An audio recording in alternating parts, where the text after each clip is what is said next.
Welcome to Codavo. In this episode of Daily Dose, we'll be solving a Wipro TC Search Engine coding in the big question. So the name of the question is string count permutation. So in this question, we are given a string as input. In this case, we have A, B. So what do we have to do using this string? Obviously, according to the name of the question, we have to find the total number of permutations this string could have.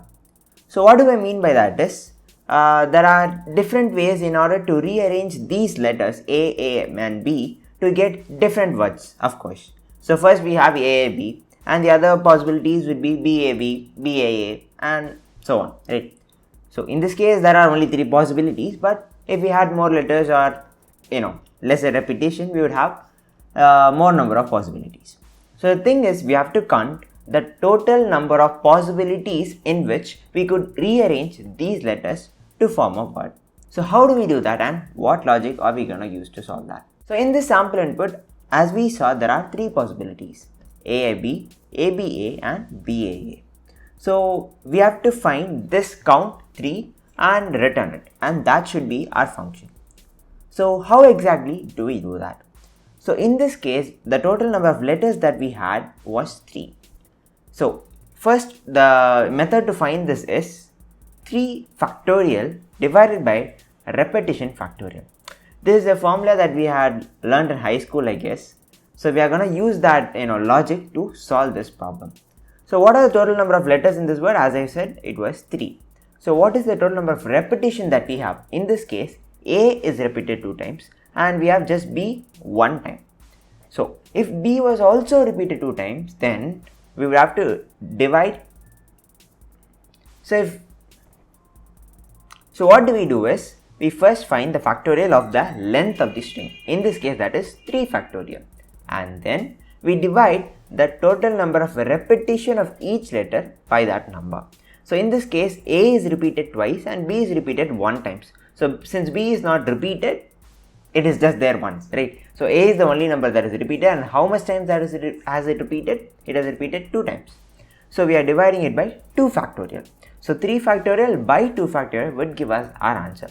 So what is 3 factorial? It is 6, and 2 factorial it is 2. So 6 by 2 would give us 3, and that is our answer. But in case if we had B thrice instead of once, so A, B, B, B was the string, then what would be our output?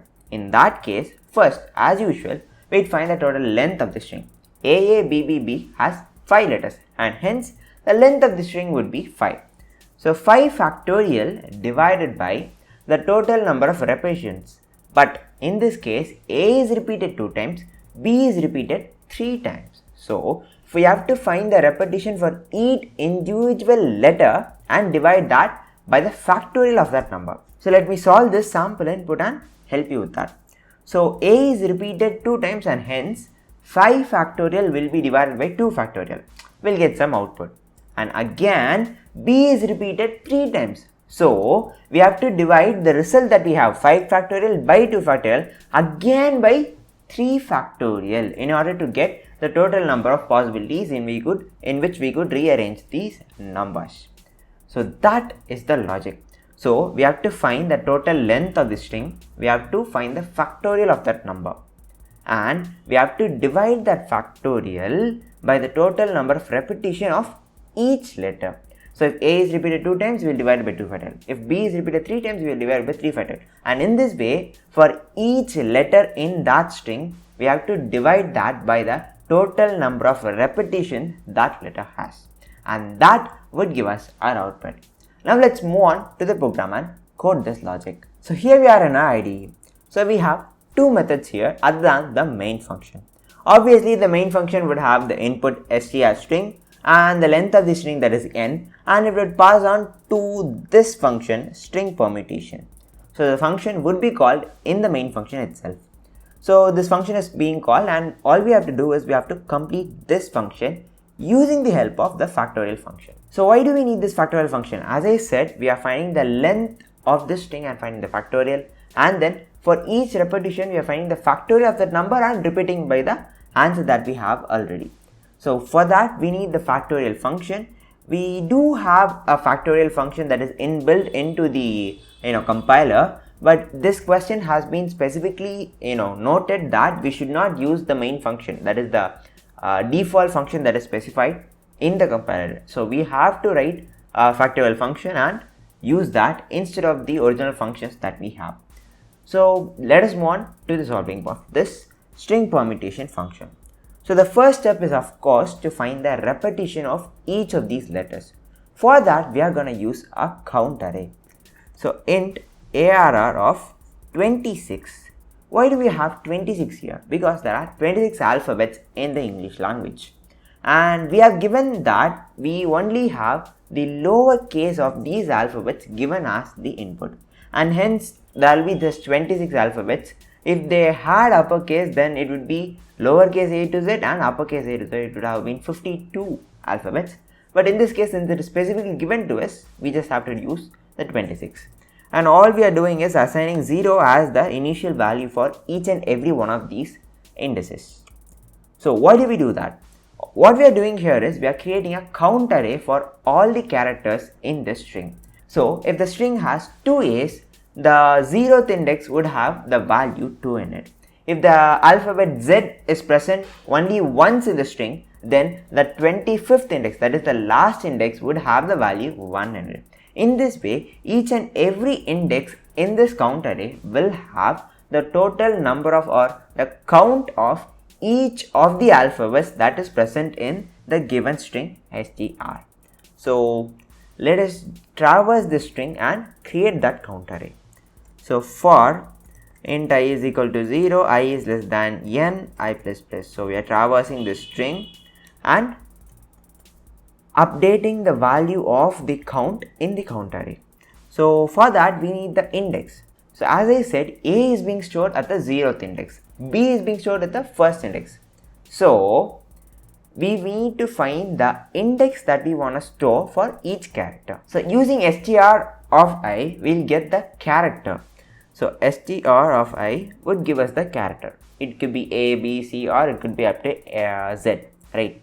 So using this, we have to find the index in which we have to store this character. For that, we are using the ASCII value concept.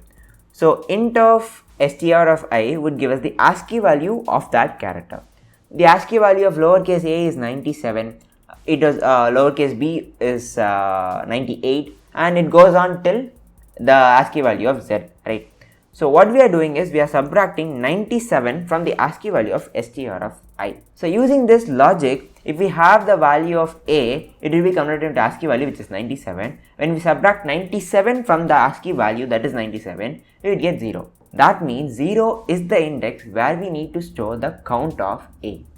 So let us name this value int index. Okay. Now we have the index in which that we need to store the value, that is the count.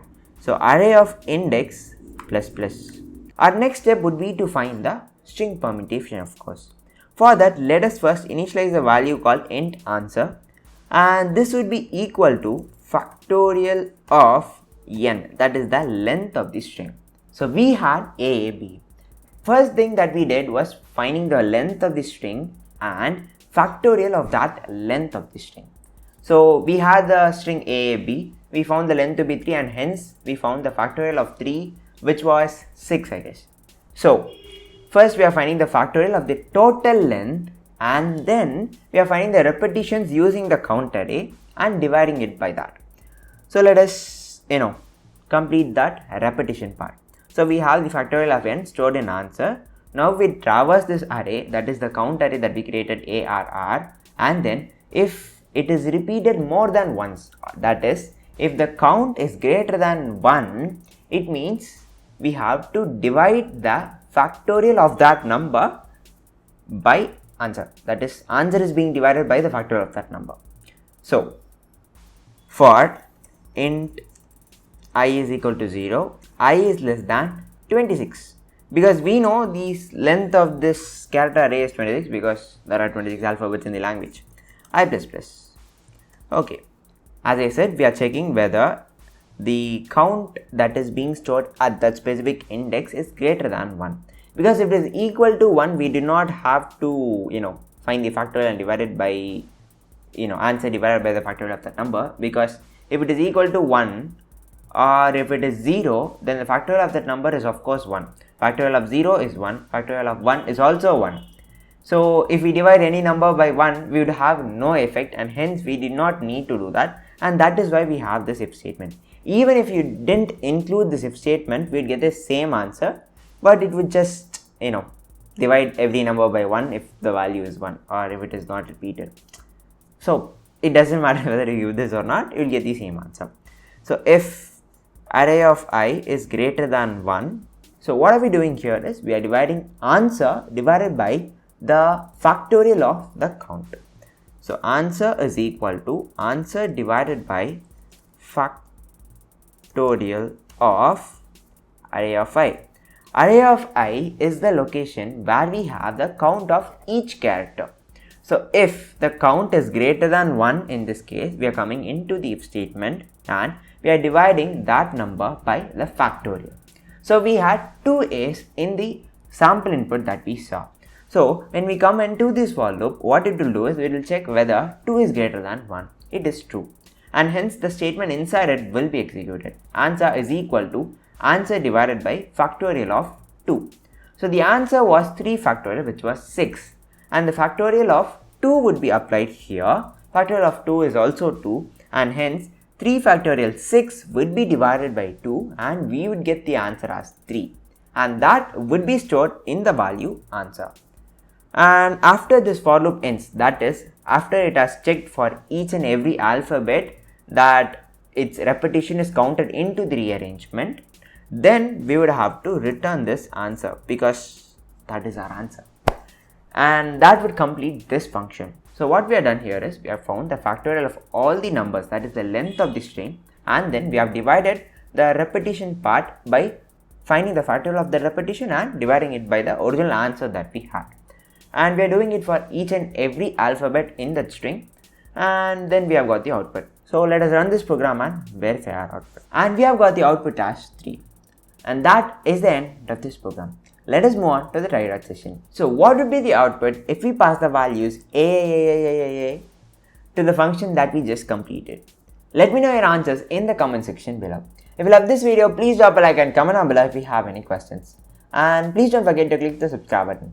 We'll see you in the next episode of Railroads tomorrow. Until then, bye bye.